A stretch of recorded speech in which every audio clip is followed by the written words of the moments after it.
مثال کے طور پر زنا کو حرام قرار دیا گیا تو مردوں اور عورتوں کو آزادانہ میل جول کو بھی سختی سے منع کیا گیا۔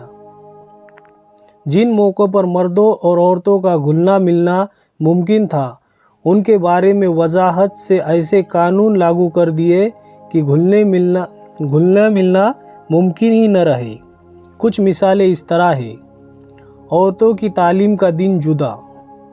ایک بار حضرت اسماء بنت زید رضی اللہ عنہا نبی علیہ السلام کی خدمت میں حاضر ہوئی اور عرض کرنے لگی، اے اللہ کے رسول، میں اپنے پیچھے رہنے والی مسلمان عورتوں کی ایک جماعت کی نمائندہ اور قاصد ہوں۔ سب وہی کہتی ہے جو میں کہتی ہوں، سب کی وہی رائے ہے جو میری رائے ہے۔ میری گزارش یہ ہے کہ اللہ تعالیٰ نے آپ کو مردوں اور عورتوں دونوں جماعتوں کے لیے رسول بنا کر بھیجا ہے۔ ہم آپ پر ایمان لائی اور آپ کی پیروی کی۔ ہم عورتیں گھروں میں پردے میں رہتی ہیں، مردوں کی جنسی ضرورت بھی پوری کرتی ہے، ان کے بچوں کو اٹھائے ہوتی ہے، جبکہ مرد لوگ نماز با جماعت میں حاضری، نماز جنازہ میں حاضری اور جہاد میں شرکت کی وجہ سے نیک کاموں میں ہم سے بازی لے گئے۔ مرد لوگ جہاد کے لیے نکلتے ہیں تو ہم ان کے مالوں کی حفاظت کرتی ہے، ان کے بچوں کی پرورش کرتی ہے، کیا ہم بھی ان کے اجر و ثواب میں شریک ہوں گے؟ یہ سن کر نبی اکرم صلی اللہ علیہ وسلم صحابہ کرام کی طرف متوجہ ہوئے اور فرمایا کہ تم نے دین کے سلسلے میں اس سے بہتر سوال کرنے والی عورت کی بات سنی ہے؟ صحابہ کرام نے جواب دیا کہ جی ہاں اے اللہ کے رسول صلی اللہ علیہ وسلم، واقعی اس عورت نے بہترین سوال پوچھا۔ نبی علیہ السلام نے فرمایا، اے اسماء، جاؤ اور ساری عورتوں کو بتا دو کہ تمہارا شوہر کی خدمت کرنا، اس کی رضامندی طلب کرنا اور اس کی بات مان لینا اس تمام اجر و ثواب کے برابر ہو جائے گا جو تم نے مردوں کے بارے میں ذکر کیا ہے۔ یہ سن کر حضرت اسماء رضی اللہ عنہا اللہ اکبر کہتی ہوئی اور کلمہ طیبہ پڑھتی ہوئی خوشی خوشی واپس لوٹ گئی۔ نبی علیہ السلام نے عورتوں کے تعلیم کے لیے خاص دن مقرر فرما رکھا تھا۔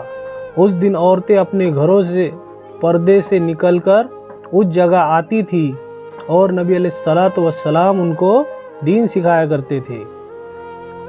عورتوں کی گزرگاہ جدا۔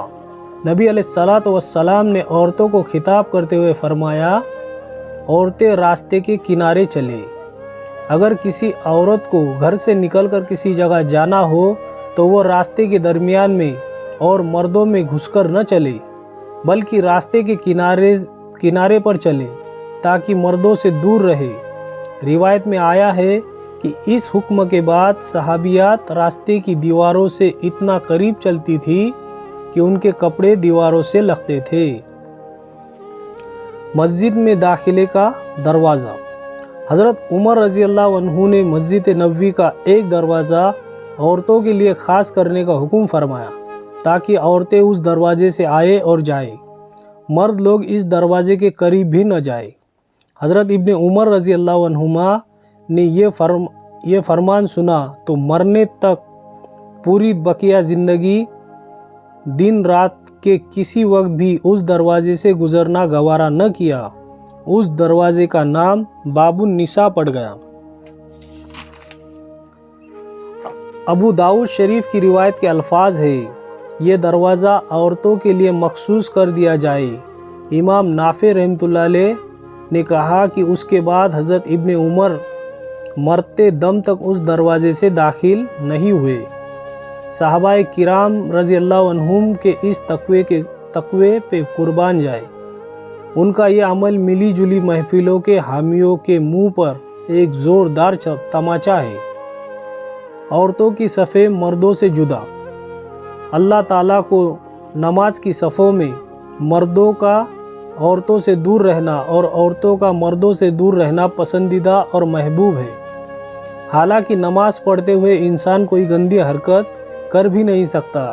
اس کے علاوہ مرد یا عورت کے لیے نماز کی حالت میں ایک دوسرے پر بری نگاہ ڈالنا بھی مشکل ہے۔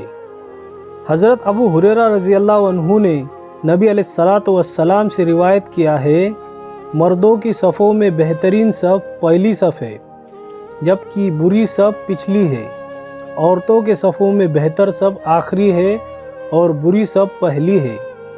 نماز میں اللہ کی طرف توجہ اور رجوع کی کیفیت ہوتی ہے۔ مومن کو کسی نہ کسی درجے میں یہ خیال ہوتا ہے کہ میں اللہ کے سامنے کھڑا ہوں۔ اگر اس یکسوئی کی حالت میں بھی مردوں اور عورتوں کو گھلنے ملنے کو پسند نہیں کیا گیا تو پھر شادی بیاہ کی غفلت بھری محفلوں میں مردوں اور عورتوں کا گھلنا ملنا کہاں سے جائز ہوگا؟ نماز میں عورتوں کو آخری صفوں میں کھڑا ہونے کا حکم اس لیے دیا گیا ہے کہ نماز کے لیے مرد لوگ پہلے مسجدوں میں آ جائیں، بعد میں عورتیں آئیں۔ جب جماعت ہو جائے تو عورتیں جلدی سے نکل کر گھروں میں پہنچ جائیں، بعد میں مرد لوگ مسجد سے باہر نکلیں۔ شرع شریف کی اس احتیاط پر شیطان کے لیے رونے اور پیٹنے کے سوا اور کچھ نہیں بچتا۔ عورتوں کا مسجد میں آنا۔ باوجود اس کے کہ دین اسلام میں عورتوں کو مسجد میں آنے سے منع نہیں کیا گیا، اگر وہ پردوں کی حدوں اور شرطوں کو دھیان میں رکھتے ہوئے مسجد میں آ کر جماعت میں شریک ہو تو اجازت ہے۔ پھر بھی پسند اس بات کو کیا گیا ہے کہ عورتیں مسجد میں آنے کے بجائے اپنے گھر میں نماز پڑھیں۔ ام حمید سعدیہ رضی اللہ عنہا سے روایت ہے کہ انہوں نے نبی علیہ الصلوۃ والسلام سے عرض کیا کہ یا رسول اللہ، میرا دل چاہتا ہے کہ میں آپ کے ساتھ نماز پڑھوں۔ حضور صلی اللہ علیہ وسلم نے فرمایا، مجھے معلوم ہے، مگر تیرا ایک کونے میں نماز پڑھنا اس سے بہتر ہے کہ تو اپنے حجرے میں نماز پڑھے، اور تو حجرے میں نماز پڑھے یہ اس سے بہتر ہے کہ تو اپنے گھر کے صحن میں نماز پڑھے، اور تیرا گھر کے صحن میں نماز پڑھنا اس سے بہتر ہے کہ تو اپنے محلے کی مسجد میں نماز پڑھے، اور تیرا اپنے محلے کی مسجد میں نماز پڑھنا اس سے بہتر ہے کہ تو جامع مسجد میں نماز پڑھے۔ آخر یہ فرق کیوں ہے کہ مرد کے لیے تو بڑی جماعت کے ساتھ نماز پڑھنا افضل ہے اور عورت کے لیے کونے کی تنہائی میں نماز پڑھنا افضل ہے؟ اس میں حکمت یہ ہے کہ مرد و عورت کو آپس میں گھلنے ملنے سے روکا جائے۔ حج میں عورتوں کا طریقہ۔ حج اسلام کے بنیادی ارکان میں سے ایک رکن ہے اور مرد و عورت دونوں پر فرض ہے۔ اگرچہ یہ بھی ایک اجتماعی عبادت ہے، لیکن اس میں بھی کافی حد تک مرد و عورت کو آپس میں گھلنے ملنے سے روکا گیا ہے۔ حضرت عطا رضی اللہ عنہ روایت کرتے ہیں کہ نبی اکرم صلی اللہ علیہ وسلم کے دور میں عورتیں مردوں کے ساتھ طواف کرتی تھیں۔ مقصد یہ ہے کہ عورتیں طواف کرنے کی جگہ کے کنارے پر چلتی تھیں۔ حضرت عمر رضی اللہ عنہ طواف میں عورتوں اور مردوں کو گھلنے ملنے سے روکا کرتے تھے۔ ایک بار ایک مرد کو عورتوں کے مجمع میں دیکھا تو پکڑ کر کوڑے لگائے۔ جنازے میں شرکت۔ کسی مسلمان کا جنازہ پڑھنا مسلمانوں کے لیے فرض کفایہ ہے، مگر عورتوں کو جنازے میں شرکت سے منع کیا گیا ہے۔ اس سے یہ بات ثابت ہوئی کہ دین اسلام میں ملی جلی محفلوں کی کوئی گنجائش نہیں۔ ویڈیو پسند آئے تو ویڈیو کو لائک کریں اور ایسے ویڈیو دیکھنے کے لیے ہمارے چینل کو سبسکرائب کریں۔ جزاک اللہ خیر۔